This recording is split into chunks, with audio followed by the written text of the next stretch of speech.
Here we have a particle moving according to the law of motion given by this f of t, where we're looking at seconds and how far away it is in feet. So we want to remember that the position in this case is called f. That's going to be measured in feet. Velocity is then going to be in feet per second, and acceleration is going to be in feet per second squared. So we're going to find the velocity after time t. To get from position to velocity, that means take the derivative. We're going to have to use the quotient rule here because we have derivative of something that has x's or t's in the top and the bottom. So we're going to start with the derivative of the top, which is 4. The original denominator is t squared plus 4, minus the derivative of the bottom is 2t, times the original top, all over the original denominator gets squared. And we could leave our derivative just like that, but it also asks when the particle is at rest. To figure out when the particle is at rest, you want to figure out when the velocity is 0. So I'm going to have to solve this to be 0, which a fraction can only equal 0 if the numerator is 0. 0 divided by anything is 0. We don't want to make the denominator 0 because that would make the derivative undefined if we divide by 0. So I'm interested in simplifying this numerator so that I can set it equal to 0. So I'm going to distribute out on the top here. And I'm going to get 4t squared plus 16. And then I have negative 2 times 4 is going to give me negative 8. And t times t is t squared. So I can also combine these like terms. I have 4 minus 8. I'm going to get 16 minus 4t squared for the top. This is a difference of 2 squares. I have 4 and 2t being squared, so I could do 4 plus 2t times 4 minus 2t, and factoring is definitely an option here. Or I can use the square root method. I'm going to review the square root method because I have been factoring a lot in my videos. So I'm going to add 4t squared over and divide by 4. So 4 equals t squared. And the tricky part about the square root method is the square root of a number is always positive or minus, right? The square root of 25 could have been 5 squared, or negative 5 squared would be 25. So our t is going to be negative 2, or it could be positive 2. Either one of those would make this derivative 0, which, by the way, I'm going to write that simplified form of the derivative over here. We got that the top ended up just being 16 minus 4t squared, and the bottom is t squared plus 4 all squared. Both of these are the derivative, but we might as well write out that simplified form that we just did for the numerator to make it 0. So time is measured in seconds, though. So when it asks when the particle is at rest, negative 2 seconds doesn't make sense, but 2 seconds after it started moving, it does rest. Can't have negative time. Otherwise, we would accept that negative 2 answer. The next part says, when is the particle moving in the positive direction? So I'm going to make a sign chart.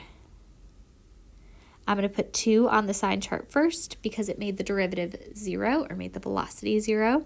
I'm going to test numbers before and after 2 to see what the sign chart looks like. So I could plug in 0 for a number before 2. This is our special number. It makes the velocity 0. We could plug in 0 into our derivative. So the top would be 16 when we plug in 0, which is positive. And the bottom would be 0 squared plus 4 all squared. It would be another positive number. So we'd get a positive divided by a positive if we plug in 0.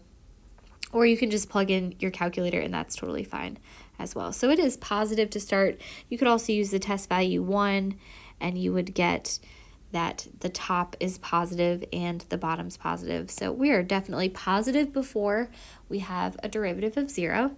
And we can test any number after. We only really need to test 1. So I'm going to test maybe 3. That's after 2. So plugging in 3 to the top, we would have 16 minus 4 times 3 squared. So 16 minus 36, that's going to be a negative numerator. And the denominator is getting squared, so the denominator is always positive for this one, right? We'd have 9 plus 4, and it's all getting squared, so it's definitely going to be a positive denominator. So a negative divided by a positive, we're going to get a negative on our sign chart after. So when is the particle moving in the positive direction? From the time it starts at time 0 all the way up until 2 seconds when it has a velocity of 0. And there is the argument of, do you include 0? Has it started moving yet or not? I'm comfortable with either answer, but we did plug in and see that the velocity was positive at time 0 for this one, so you could definitely argue that 0 is included, because when you plug in 0 to velocity, you do get a positive number out. The next part says, what is the total distance traveled in the first 6 seconds? So the hard part is distance is different than displacement. So if you start at your house and you drive to work and then you drive back to your house, your displacement is 0. You end up in the same place you started, but you did put miles on your car because you drove to work and then you drove home. So we want to keep that in mind here, that our distance is going to be adding up where we went in the positive direction and where we went in the negative direction in that first 6 seconds. So this particle starts off going to the positive direction. It's headed to the right until 2 seconds where it takes a rest.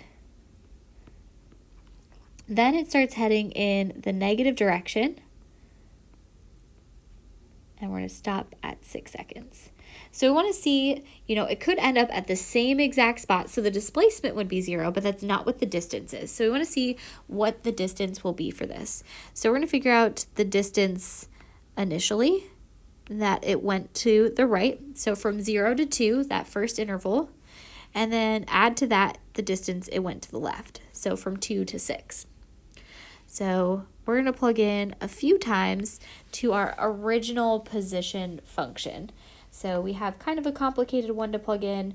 We have 4t divided by, and we have t squared plus 4. You might need to put parentheses around your denominator since it's more than one term in order to plug in correctly. So when you plug in 0, you should see that it's gone 0 feet though. When you plug in 2, it's gone 1 foot.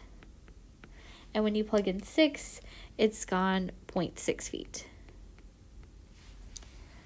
So let's look at the total distance traveled in that positive direction. So in the interval 0 to 2, we're going to take the absolute value of 1 foot minus 0 feet to figure out that it traveled 1 foot. So we accounted for this distance here. It's gone 1 foot to the right, takes a rest, and then starts traveling in the negative direction. So looking at the negative direction interval, we're going to look from 2 to 6, which is going to be 0.6 minus 1. If it went 0.4 feet. And we're always going to use the positive. We'll use the absolute value. So in total, it went 1 foot to the right plus 0.4 feet back to the left. And so it went 1.4 feet. A foot in the positive direction, 0.4 of a foot in a negative direction, so 1.4 feet total.